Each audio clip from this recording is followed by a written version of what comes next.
اور مریم be be 11 ارب روپے کا جہاز خریدیں انہی دنوں میں، تو اس کو آپ عیاشی نہیں کہیں گے تو اور کیا کہیں گے؟ اور قوم کے ساتھ مذاق نہیں کہیں گے تو اور کیا کہیں گے؟ 9 کروڑ روپے کی گاڑی آ رہی ہے یوسف رضا گیلانی کے لیے، چیئرمین سینٹ. کیا کرتے ہیں آپ لوگ؟ کیا قوم کی خدمت کرتے ہیں جو قوم پر عذاب بنے ہوئے ہیں؟ کہ آپ کے جو ہے وہ مزے اور مستیاں جو ہے وہ ختم نہیں ہوتی اور قوم جو ہے بھگتتی چلی جاتی ہے. تو اس لیے ہم یہ سمجھتے ہیں کہ یہ لیوی ہر صورت میں ختم ہونی چاہیے. ڈیزل پہ بھی انہوں نے اب لیوی 50 روپے سے زائد امپوز کر دیے.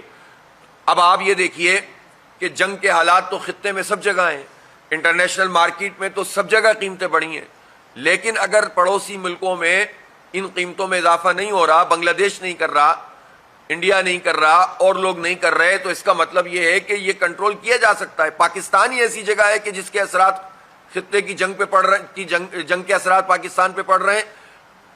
یقیناً ہوتے ہیں مسائل، لیکن اس موقع پر اگر یہ لیوی ختم کر دی جائے تو قیمت کہاں سے کہاں چلی جائے گی.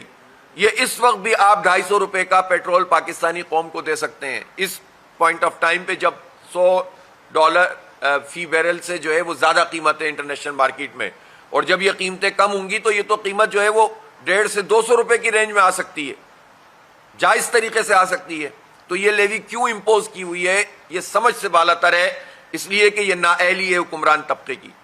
تو جماعت اسلامی یہ سمجھتی ہے، اس لیے کہ جماعت اسلامی کے علاوہ پاکستان میں کوئی اور تو آواز اٹھاتا نہیں ہے. عوام بلبلاتے ہیں یا ہم کوشش کرتے ہیں ترجمانی کی.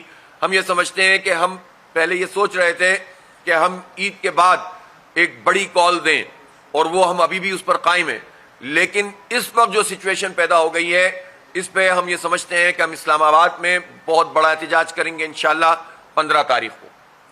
اور جمعے کا دن ہے، 15 تاریخ کو اسلام آباد میں ایک بہت بڑا احتجاج کریں گے. میں خود اس میں انشاءاللہ شریک ہوں گا. اور ہم یہ سمجھتے ہیں کہ ہم اپنا فرض سمجھتے ہیں کہ ہم پاکستانی قوم کی ترجمانی کریں. یہ مذاق اب بہت ہو گیا ہے، تماشا بہت ہو گیا ہے. یہ صرف پیٹرولیم کا مسئلہ نہیں ہے، ایل پی جی کی قیمت میں بھی تقریباً مختلف اگر آپ اس کے پرائسز دیکھیں تو 100% تک اضافہ ہو گیا ہے. 100% تک اضافہ ہو گیا فروری سے لے کر اب تک. تو جبکہ ہمارا ایران کے ساتھ ایل پی جی کا تو آفیشل معاہدہ موجود ہے، تو اثرات کم سے کم ہونے چاہیے تھے، لیکن کوئی پوچھنے والا نہیں ہے. گیس کی لوڈ شیڈنگ کرتے ہیں. آپ دیکھیں نا، کسی ایک شعبے میں بھی حکومت کی گورننس اور ان کا انتظام نظر نہیں آتا.